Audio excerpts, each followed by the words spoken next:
Le 14 février, le journal allemand Frankfurt Allgemeine Zeitung titrait « Poutine utilise les réfugiés comme armes ». Le FAZ cite ici ce que le sénateur américain John McCain avait dit la semaine précédente lors de la conférence de Munich sur la sécurité. Le FAZ écrit « Pour le partisan de la ligne dure qu'est John McCain, Poutine n'a qu'un seul but, diviser l'Occident ». Il est révélateur que le multimilliardaire américain George Soros a utilisé presque les mêmes mots que McCain sur son site internet projectsyndicate.org le 10 février, donc 2 jours avant le début de la conférence de Munich sur la sécurité. Soros écrit ce qui suit.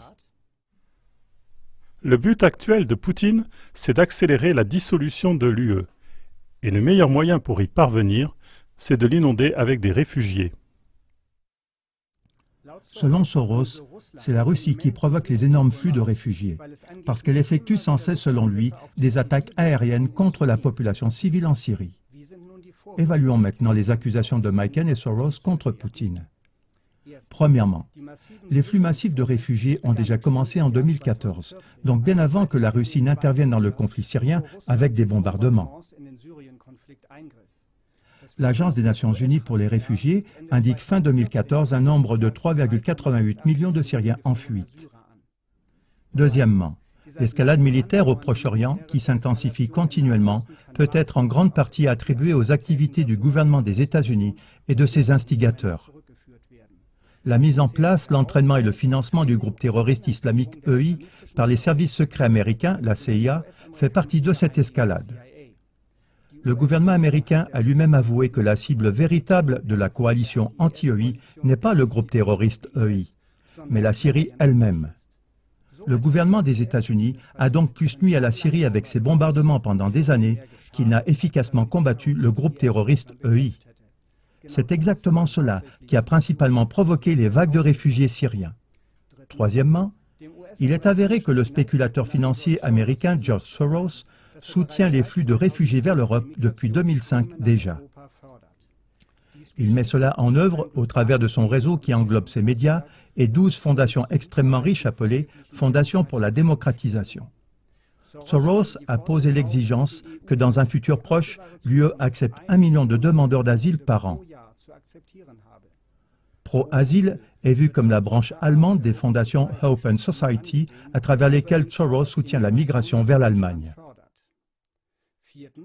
Quatrièmement, au reproche du Premier ministre hongrois Viktor Orban contre Soros d'attiser le feu et de vouloir affaiblir l'Europe à travers la vague de réfugiés, Soros a répondu de la manière suivante. Le plan d'Orban considère que la protection des frontières des pays est le but, et les réfugiés sont les obstacles. Notre plan, en revanche, considère que la protection des réfugiés est le but, et les frontières des pays sont l'obstacle. Selon le Dr Michael Vogt, journaliste et professeur à l'université de Leipzig, Soros a pour la première fois vendu la mèche avec cette déclaration. De plus, le professeur Vogt a dit dans un exposé « Pour la première fois, il est dit clairement qu'il s'agit de nier, de détruire et de ruiner les frontières des pays, c'est-à-dire naturellement les identités nationales. Et que cela est le but déclaré d'un plan en 6 étapes. »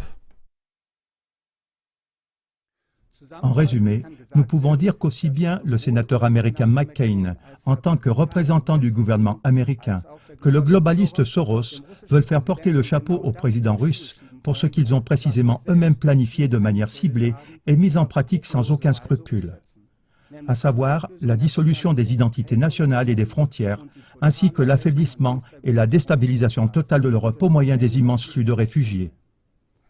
L'Europe aussi doit sombrer dans la destruction et le chaos et appeler au secours un nouvel ordre mondial, comme cela est déjà arrivé au Proche-Orient, au Moyen-Orient ainsi qu'en Afrique du Nord.